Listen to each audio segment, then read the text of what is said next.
Hey there, it's Abby Hahn outside the Elkins-Randolph County Public Library.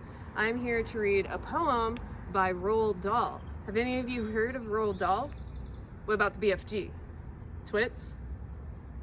Henry and the Giant Peach? Charlie and the Chocolate Factory? Well, he wrote all of those, and he also wrote a bunch of silly, cynical poems. And if you don't know what cynical means, maybe you will after you hear this one. It's called the Porcupine. Each Saturday I shout, hooray! For that's my pocket money day. Although it's clearly understood I only get it when I'm good. This week my parents had been told that I had been as good as gold. So after breakfast 50p my generous father gave to me.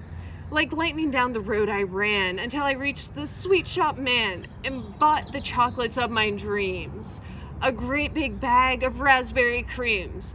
There's a secret place I know, where I quite often like to go. Beyond the wood, behind some rocks, a super place for guzzling chalks.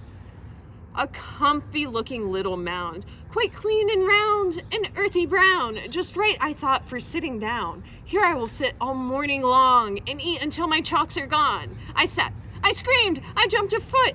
Would you believe that I had put that tender little rump of mine upon a giant porcupine? My backside seemed to catch on fire, 100 red-hot bits of wire, 100 prickles sticking in and puncturing my precious skin. I ran for home, I shouted, Mom, behold the prickles in my balm! My mom, who always keeps her head, bent down to look, and then she said, I personally am not about to try and pull those prickles out. I think a job like this requires the services of Mr. Myers. I shouted, not the dentist! No! Oh, Mom, why don't you have a go? I begged her twice, I begged her thrice, but grown-ups never take advice. She said, a dentist very strong, he pulls things out the whole day long. She drove me quickly into town, and then they turned me upside down upon the awful dentist's chair, while two strong nurses held me there.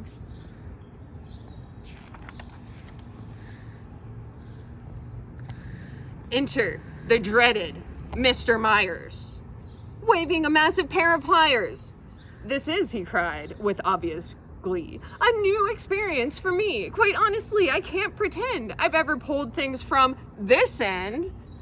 He started pulling one by one and yelling, my, oh my, what fun! I shouted, help! I shouted, ow! He said, it's nearly over now.